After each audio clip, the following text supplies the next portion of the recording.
Thanks for listening to Baxie's Musical Podcast. If you like what you hear today, be sure to follow the show, rate it, like it, share it with everyone you know. Be sure to follow on Instagram, Facebook, and TikTok for regular updates on upcoming guests. Today, we're brought to you by Metro Chrysler, Dodge, Jeep, and Ram at Chicopee. Check out their state-of-the-art dealership next to BJ's and Big Y on Memorial Drive, or go to metrojeep.com and drive home in your new Metro Chrysler, Dodge, Jeep, Ram today.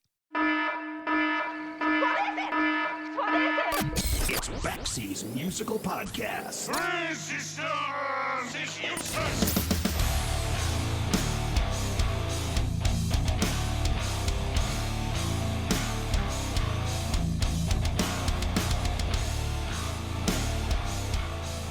I think by now, most of us are fully aware that the city of Detroit, Michigan has a long documented history of producing some of the most important and influential music that there has ever been. Even if you just focused on the 179 top 10 hits that were released by Motown between 1959 and 1988, that still doesn't give you the full picture of what the city of Detroit and some of its surrounding communities were really all about. From the Supremes to the White Stripes to the Amboy Dukes to Grand Funk to the Insane Clown Posse, it is impossible to overstate the importance that that city has had on popular culture. And it doesn't just stop there. In 1968, for example, Detroit became the birthplace of the MC5, a ridiculously influential group that mixed wildly raw, aggressive music and shoved it in the face of the political climate of the times.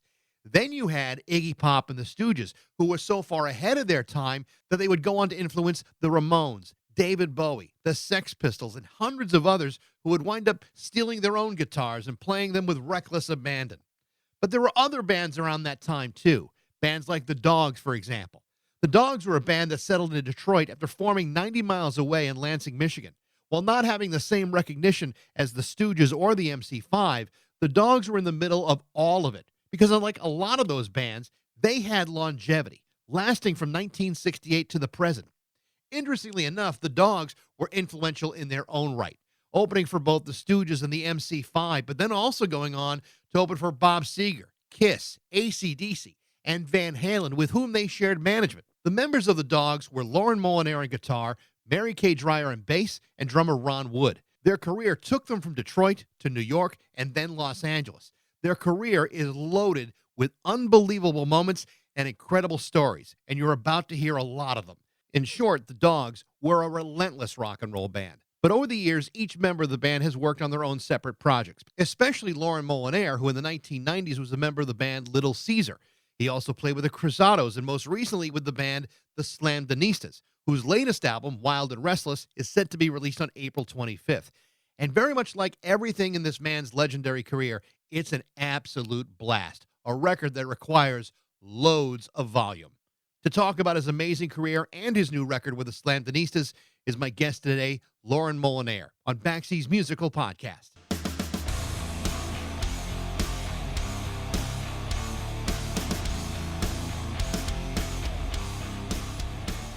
Hey, Baxie. How you doing? I'm good. Good seeing you. Good seeing you.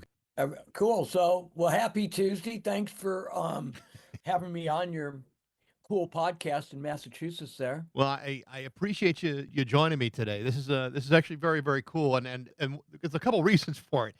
First of all, I started my radio career in the mid '80s, and I actually remember playing Little Caesar, Chain of Fools, in was 89, 1990. I know it didn't last very long, but when I was listening to it again this week, I said, "Whoa, wait a minute! This album was a whole hell of a lot better than I remember it being back all those years ago." Yeah, that came out June 1990. Yeah, it was something. It was somewhere around there. It was. I thought it was a pretty great record. Yeah, well, thank you. It's still we still play a lot of the songs off that LP, and everything. That band was poised to hit the big time with Jimmy Iovine as a manager. $1 million support on Geffen, and it kind of went the route of Spinal Tap. Everything that could go wrong did happen, but that does not stop the fact that the band made some really great music, and we're still rocking. So. Yeah, I mean, I was again, I hadn't heard it since 1989, 1990, whenever it started to come around to radio stations, and I remember your Chain of Fools and thinking, hey, that's a pretty good version. And now after listening to it, like, damn, how did we sleep on that? How did it not quite stick the way it should because it was I mean, in Mhm. context of the time, it's actually a really solid record. It's like that fine Dom Perignon in a closet that you forgot that you had, and you pull it out 38 years later and go, "Wow, that's better than I thought it was gonna be," Yeah, it's exactly the case. Or It's funny. I got a copy of the new Slamdinistas CD, Wild and Restless, which comes out on the 25th. There it is, right in your wall. Perfect. The funny part about it is, like, Randy, the publicist, sent it to me like a pre-release copy of it in the mail, and I got it home, and I was about to pop it in the CD player, and my CD player eats the damn CD. And I can't get the Oh, no. I can't I couldn't get the damn thing out, and I had to replace the whole damn CD player. So the thing arrives yesterday, and to make a long story short, the new Slandinista CD just cost me $300. Well, sorry to hear that, but, I hope it meets your expectations after $300 for a new CD player.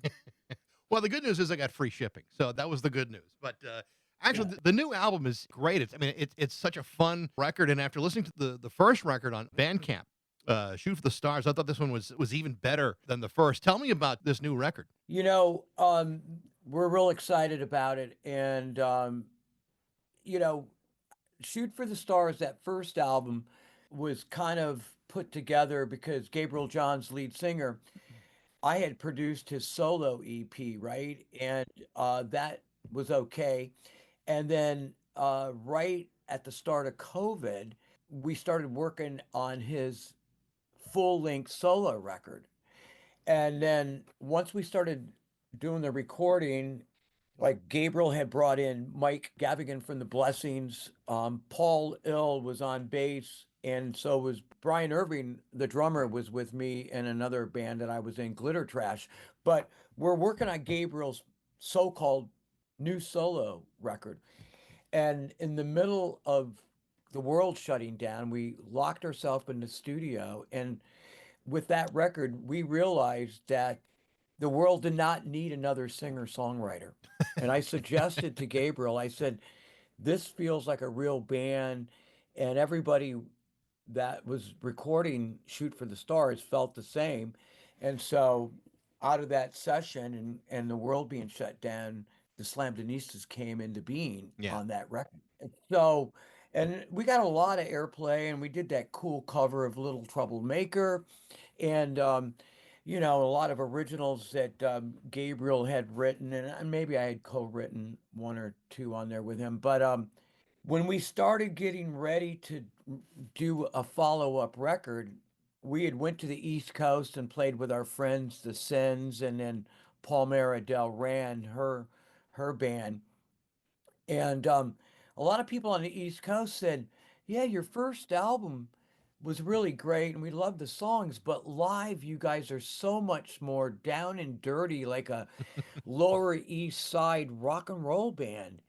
And I told Gabriel, I said, "Listen, we need to make this second record more what this band is live, and it typically happens with a lot of bands. I think what you do in the studio doesn't reflect what you are live. And some bands can get that power and organic sound and vibe in the studio. But um, we really tried to get that happening. And I think that's a huge thing on this record. Plus the fact that we did work with Paul from Kitten Robots Hmm. Studios, Paul Rossler, and he had a Yeah. deep history from the Screamers and a lot of bands that he had been in, so he got the best out of it. It's funny because the record company that you're talking about is owned by Josie Cotton. I've talked to her and a bunch of other artists off that label, and it's like every band on that label is just so much fun to listen to. And I found myself really enjoying this new record. There's some great songs on it. I loved, "Where I Belong" and "Reason to Believe." The one I really really liked though was "Latchkey Kid." All three different versions, including the extended dance mix. I thought this is just great fun stuff. And like you say, it gives you the sense that this band must just crush when they're playing live. Yeah, and it's interesting that you like latched on to latchkey kids, because we were rehearsing and we always like doing like Sunday morning rehearsals, and I came into a Sunday morning rehearsal and I had the music to that, sort of a rough framework of it. And I said to the band, I said, imagine Mystery Achievement by the Pretenders meets Miss You by the Rolling Stones. And I said, and then Gabriel came up with that lyric, Latchkey Kids, which is, that if you really think about Latchkey Kids was perfect lyric vibe for that urban kind of feel. And then going in the studio with Paul, the long version, there's three versions like you mentioned. So the long extended version was the original version that we played in the studio, and it's like almost 7 minutes, and it's like a jam. Yeah. And then we did the radio mix, and we kind of Paul shaved it down a bit, but I didn't know if we could pull it off, because to try to attempt to do a song like Miss You by the Stones is kind of disco, it's kind of dancey, and we're a rock and roll band. But I think once Gabriel got those lyrics, that song became what it was, and it was born.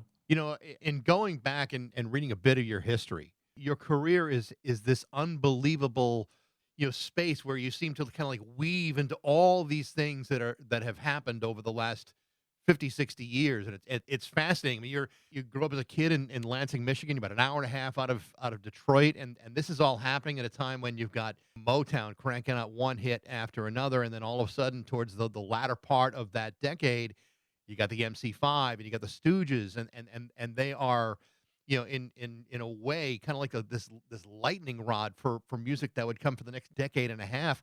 And you guys, your band, The Dogs, is literally right in the middle of all of this. What made Detroit and other parts of Michigan such a musical hub for this kind of invention?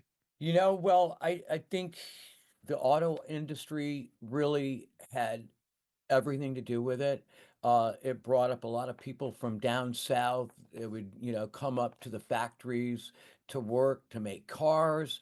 That was, a hard life. I think the sound of what goes on with metal stampers and what you do to make cars and stuff reflected a lot on the harder edge Detroit bands. But then, as you said, the Motown, the R&B kind of thing that was there. It was a real like melting pot of people from all around the US came to live there and work there. And I think the music reflected that community. And it's like Birmingham, England. I've been there, and it's kind of factory town. And you think about Birmingham, England with Black Sabbath and those bands, coming from there.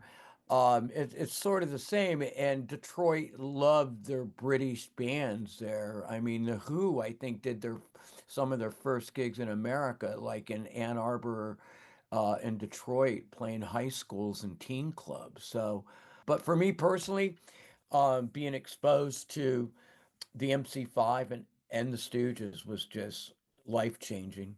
Now, Lansing again is like an hour and a half away from the city, and it's a college town, and it is a very different vibe. I mean, I've been through the Great Lakes. It's a very different kind of town than Detroit. How did you find your way up there? And I mean, I know you were starting to play with Mary Kate Dreyer in school, or like just out of school.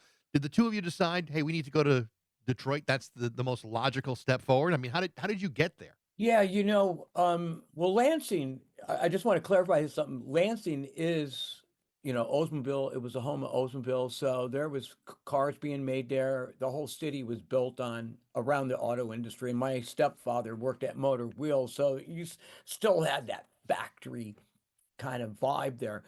Um, yeah, and I met Mary when I was like, I believe in 11th grade, and she had came up from Detroit because she's from Taylor, Lincoln Park, which is southern suburbs downriver from Detroit. And she was hanging out on MSU campus and stuff. And at that point, my best friend Art Phelps was a drummer, and we met her. We never thought she would even continue to play with us, teenagers, shall I say. And but she saw something in us that we didn't see in ourselves. And we started gigging all around Lansing. We got brought down. Dick Wagner brought us down because he had his band, The Frost. That's where he got his bassist before he joined Alice Cooper. He brought us down to Detroit on our first gigs, and we got exposed to Detroit in 1969, like January of 69. And it was just like riveting how powerful those audiences were. And we started doing a lot of other gigs around there. And I think it was in the summer of 1969 that we opened for the MC5 when their second album came out. Wow. And by that time, Detroit had kind of turned on them because John Landau, the producer, tried to clean up their sound a bit, and but they still were like so powerful, and it was that gig was just like a religious experience for me. I had never experienced anything that powerful, and even though the music was super powerful, as we all know, kick out the jams and all that, it was what they did when they hit the stage before they even hit a note. They had connected with everybody in the audience. And not too many bands can do that. But, after going playing the Grandy Ballroom from 1966 almost every week, opening for all those great Brit bands coming there, they really had it down how to work an audience. And for me, as a very novice young guy in a band, it really struck me the power of that rock and roll could have over an audience. And that night it was like a freight train. It's so interesting to me because you talked about the Slamdinistas trying to recreate that sound live. Here's the MC5. I mean, their first album was a live album, which who does that? But I mean, if you really want to get the power of the MC5, that's the only way to have really heard it. And they were never able to duplicate that in the next two albums that they released. That's why that first one, Kick Out the Jams, is such a classic. I mean, it really just rips your whole head off your shoulders when you listen to it. Yeah, I think they got somewhat closer to the way they felt they should sound in the studio on that last album. But even like with John Cale producing the Stooges' first album, I mean they were writing half that album in the Chelsea Hotel the day before they went to record it. How unprofessional, right? But how cool, man, living on the edge. And that record sounded pretty cool too, Yeah. The Dogs had this incredibly unique part of you, and the fact that Mary Kay was not just a bass player, she was awesome. And there were very few female bass players at the time, other than say like Carol Kay from the Wrecking Crew, but nobody was playing bass the way you guys were getting it. I mean, it's a pretty unique thing to have happened back in 1969, 1970. Well, it wasn't easy, let me tell you. I mean, she played like James Jamerson from Motown meets Jack Bruce, John Entwistle on the bass, right? And she's female, and it wasn't really widely accepted that females would be in bands. I mean, Susie Quattro, I think, was still in her band, The Pleasure Seekers, with her sisters then. And yeah, Mary was one of like the early women out there, and I think I appreciate you mentioning her because she doesn't get enough acclaim for what she did for the rock and roll thing. I think when you hear those early singles and those early records, that's one of the things that stands out. And then when you realize that it's a female, again, not that a female can't be a great musician. There are plenty of great musicians who are female, but at the time, in the context of what else was going on, there was nobody else who was really doing that. And to me, it was like, how awesome is that? And I'm sure, like you say, there was some resistance to it, but when you hear it and don't know, even you say, well, that's a really good bass player. I wonder who that is. Yeah, she's pretty amazing, like, because that band is still together, and she's older than myself, and I will say this, she's younger than Mick and Keith, but she's not far away from that age, and she still kicks out the jam. That's So, awesome. yeah. So you guys start playing these gigs, opening up for MC5, and obviously a lot of people are looking at Detroit and they're signing bands and hear the stories about how the MC5 kind of introduced the Stooges to everybody. But you guys start opening up for some pretty notable acts too. One of them is Bob Seger, and I know there's a story behind that. Tell me a little bit about that one. Well, that's a deep story. You did your homework. Yes, we were getting great opportunities to open for, MC5, Dick Wagner, The Frost, Brownsville Station, Ted Nugent. and we got asked to play Toledo Sports Arena, and this was like I think in '73, maybe, I Hmm. don't know, something like that. Um, and there was 5 bands on the bill. We were next to headline. We were already set up on stage at the Toledo Sports Arena when the promoter and Bob Seger's road manager came in and said, Bob's tired. He wants to go back to Ann Arbor early. So we're going to play and you guys play last. And we said, we're already set up. He's the headliner. No one's going to stick around for us, even though we do have fans. Since we're already set up, we're going to go out and play one song at least. And they said, if you play, you're going to jail. And we go, you can imagine what we said, rock and roll. And we went on stage. They pulled the plug. Toledo City cops came on stage with billy clubs, started beating the band up, and our roadies. I was Wow. the only one in the band not arrested. Everyone else was arrested, charged with felony charges, inciting to riot. And they did drop the charges on Monday, but the dogs were always standing up for rock and roll, and would if you could look back over your past and say, well, maybe I shouldn't have done that for my career. I don't know if we would ever say that, but that's one of the reasons why that band had to move to New York, because we got blackballed after that by the agency that booked all those bands. And if anybody was trying to put a show on and wanted the dogs on it, and you had to get Nugent, MC5, Stooges, whatever on that bill, that agency said, you can't have our bands if the dogs are on the bill because they're troublemaker. Now this was way before punk rock, right? So that's that for that show. So It's hard to believe that amongst that entire list of acts you just mentioned, it's the dogs that pose the biggest amount of threat to the police. yeah, we were just I guess it was, teenage kids by a lot of enthusiasm for rock and roll and thinking that rock and roll could change the world. So, Yeah.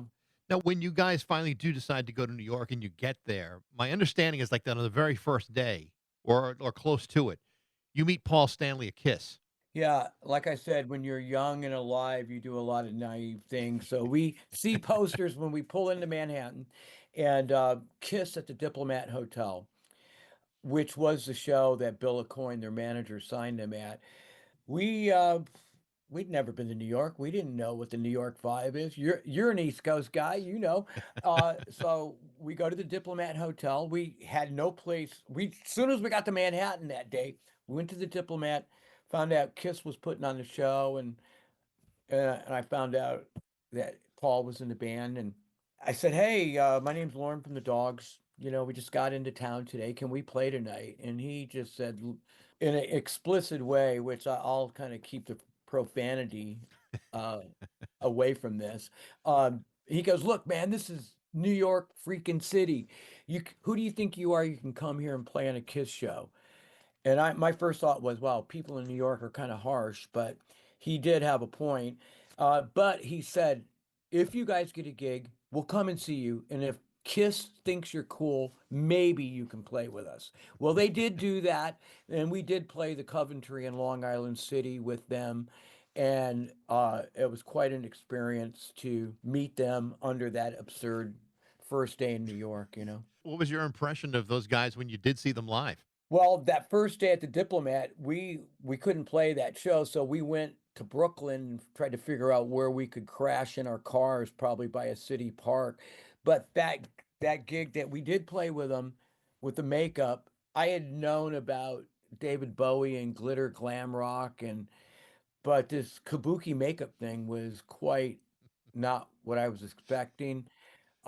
They kind of reminded me of a band that would play frat parties, like the Swingin' Medallions from the 60s. It wasn't like the MC5, it was more like jock rock, I thought. Yeah. But they were cool, and so that was an interesting way, and we got to meet a lot of bands on that stay in New York. Yeah, I mean, you wind up playing alongside bands like the New York Dolls, the Dictators. I think Suicide Television. This is all pre Ramones type of stuff. In many ways, even pre CBGBs. Tell me about that period because I mean things were about to start changing pretty rapidly, in New York around 73, 74, 75. Tell me a little bit about where you guys were in the middle of all that. Well, we weren't prepared to be living in Manhattan, let alone understanding that scene. Even though we thought the what was striking to us and to myself was the difference between Kiss and Suicide, the Dictators and Television, and Debbie Harry and Chris Stein's band. Early days of Blondie, and Talking Heads, and that was. I thought they all had the same mentality of this new type of music, this new kind of wave, but they were all different, and so that was cool. We got kicked out of CBGB's on a Sunday audition because we played too loud. Because we always played with four stacks of Marshalls, no matter where we played. So but we did get kicked out of there because we played too loud. But New York was culturally and musically such a learning experience for us, and meeting all those bands that we're still friends with somewhat. So when you guys decided to leave, you initially went, I believe you went back to Detroit. Was the blackballing of promoters still going on at the time? Were you still kind of like a hands-off property when you went back? Yeah, sort of, to the point where we ended up like booking a tour to down south through the deep south and into Florida in '95, and that didn't turn out too good at all. Because we were getting fired in several cities for playing too loud and too fast. I mean, disco was just starting to happen in, early '75, and yeah, it was detrimental to the band's existence because our drummer Ron Wood quit in Orlando after we got fired in Orlando again, and he stayed there, and we kind of limped our way to Hollywood because we weren't going back to Detroit. But eventually he did join you in Los Angeles, right?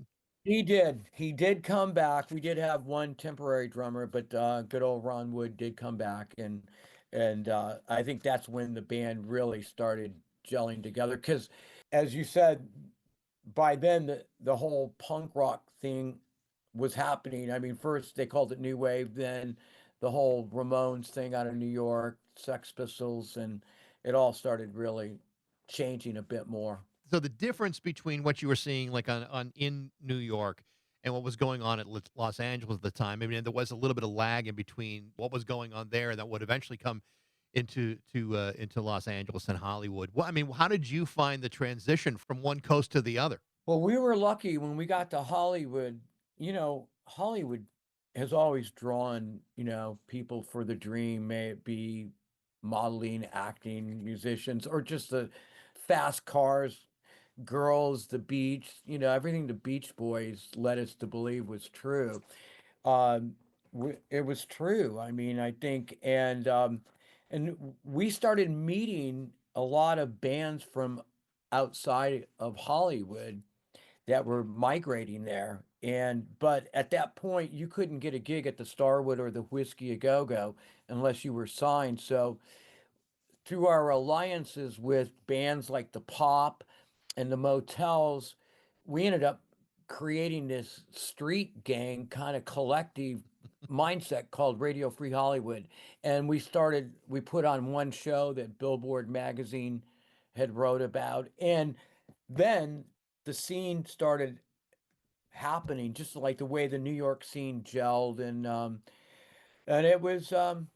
it was pretty cool. It Yeah. was great. You do start recording around this time, and at one point, I believe it was John Rock and Roll Sinclair. The single comes out, and it catches the attention of Rodney Bingenheimer.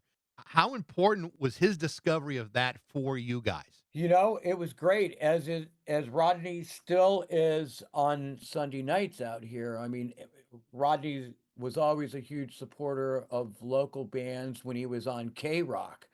And it was the Dam's first gig in Hollywood at the Starwood.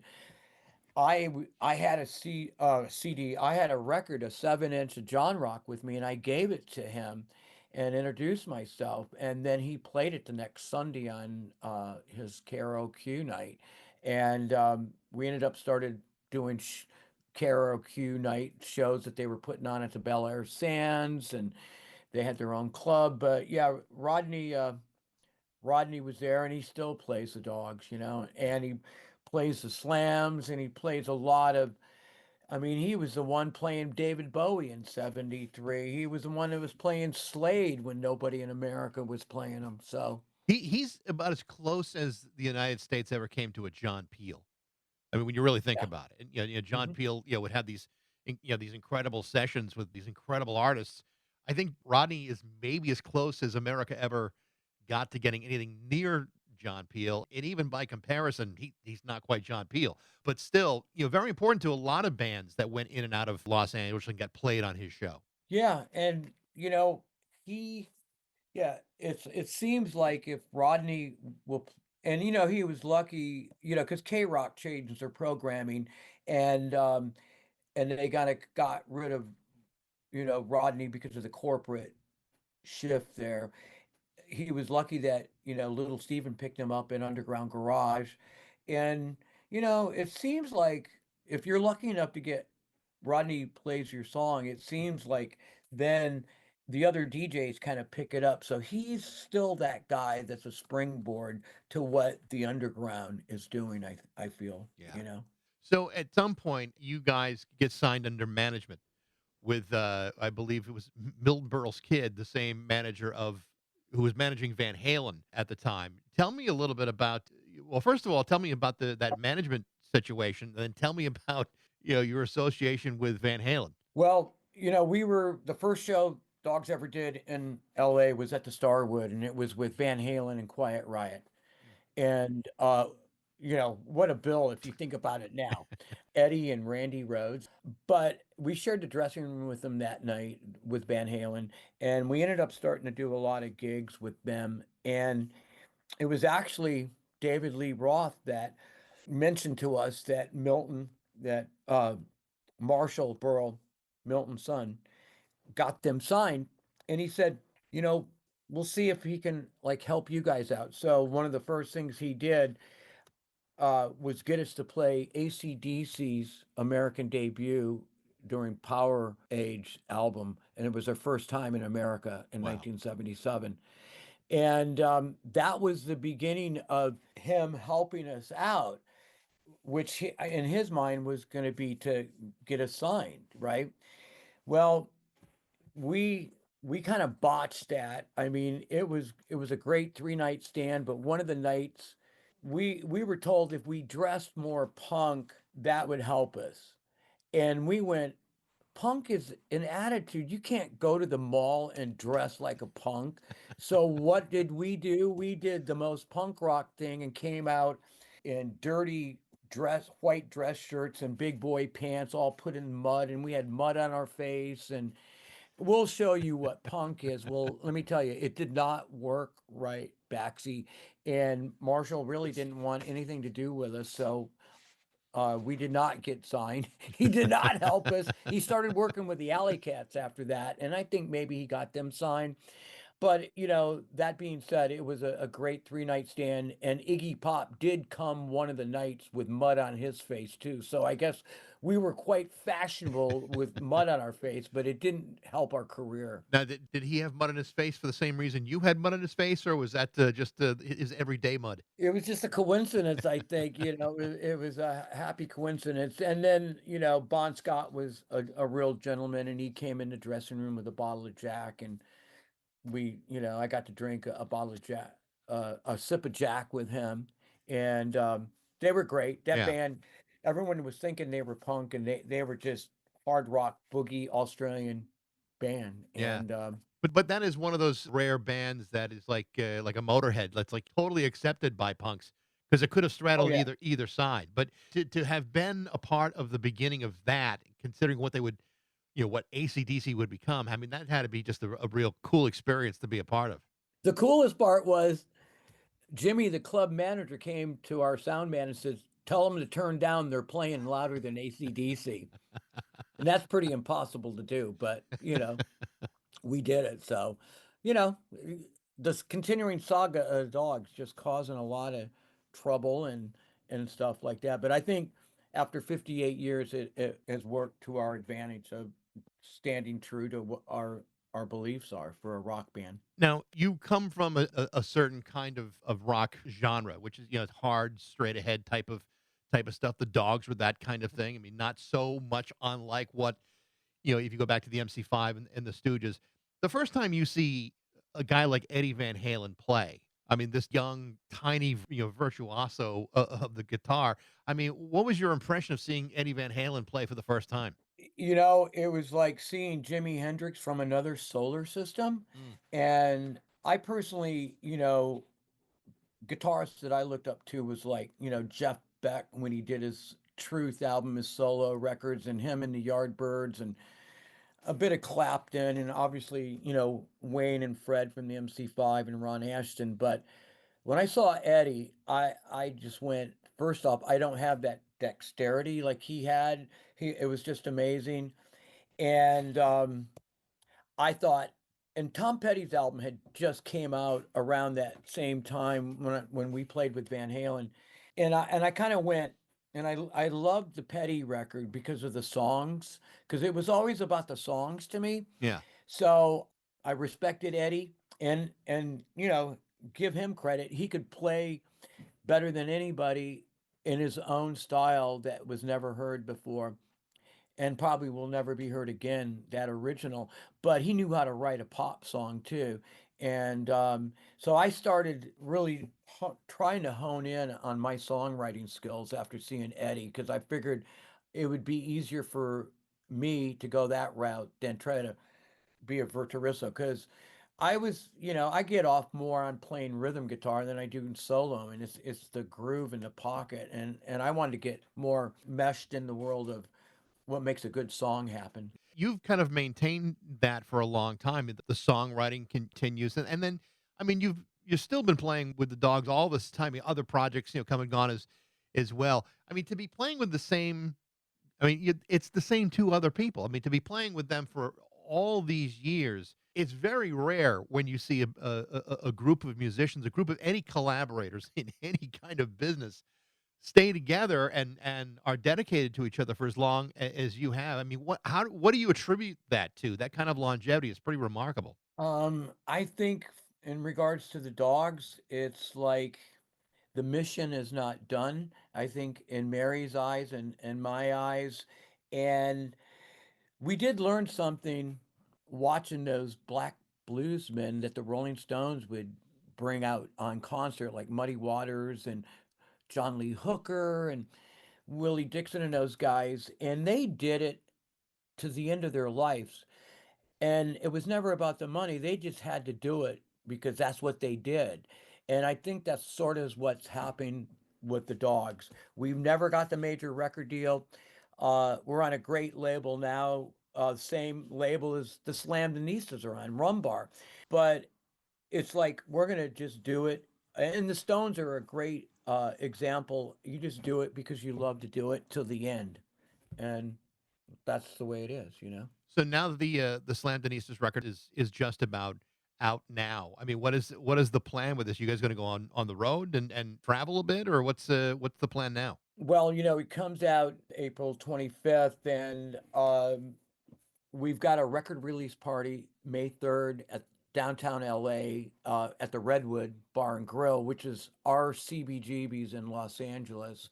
And then we're working on coming to the East Coast in the fall time. We're trying to put that together.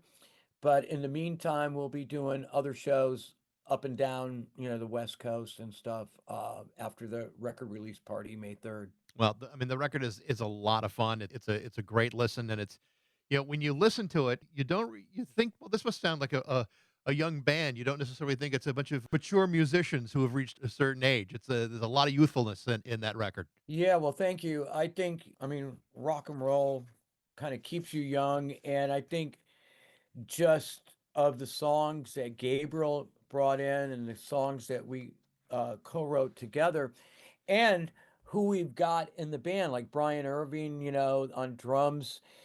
He's played with Gilby Clarke. He's played with Chris Spedding, Mm. Cheap Trick's bass player Tom Peterson.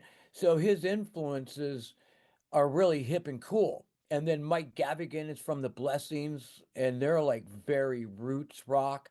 And then, we do have our bass player. I don't know if you know this, Baxie, but he's from Boston. So we've got a real Bostonian in the band, Pete Downing, and Well, that can often help you or hurt you. I can understand that. But yeah, he was a great addition when Paul Ill, who originally, was playing with us on the first album, bowed out to some other musical commitments that he had and brought Pete in. And Pete's really come into his own. And yeah, he's cool. He's got that East Coast attitude, but he plays like, and I don't know the bass player from Jay Giles' band. Hmm. Um, but he reminds me of that meets Pete Farnon in the Pretenders. So Wow. that's a good place to be, That's a good rock and combination. roll. Yeah. Yeah. Lauren, this has been a lot of fun. You're reading up on you and your history. It's like, wow, he did that. He knew those guys. He played with those guys. I mean, it's a fascinating look. Have you ever thought about maybe like you writing a book about things? Because I mean, it would be amazing if you did. Yeah, the closest thing to a book right now, 20 pages came out in Ugly Things magazine on the dogs. Um, and I've talked to a couple filmmakers about a documentary a few years ago. But Mary Kay, she's already started the book stuff, and I'm sure that could be happening sooner than later, I think, So you never know. Lauren, I appreciate the time today. It's great to talk to you and getting a chance to know you. Congratulations on the record. It's absolutely awesome, and I wish you all the best of luck with it. Thank you. And if you go to Slamdinistas, Rumbar Records at Bandcamp, they're doing pre-sales on it. Second video just came out last week, second single. You mentioned it, Where I Belong. So check it out. And if you want to look up the band, we're on the, typical suspects like Instagram, Facebook, Blue Sky, all that good stuff. It's the best $300 CD I've ever have. Sorry about that. Maybe we need to send you the first one here to reimburse you, but It's quite all right. Lauren, have a great day. I appreciate the time today. Thank you. awesome. Thank you so much. The name of the new album from the Slamdinistas is called Wild and Restless. It's being released on April 25th, and it is a whole lot of fun to listen to. Thanks for listening. I hope you enjoyed it. If you did, you can always email me at bax@rock102.com. I'd love to hear what you think. Thanks to Metro Chrysler, Dodge, Jeep, and Ram at Chicopee for their support, but most of all, thanks to you for listening to Baxie's Musical Podcast.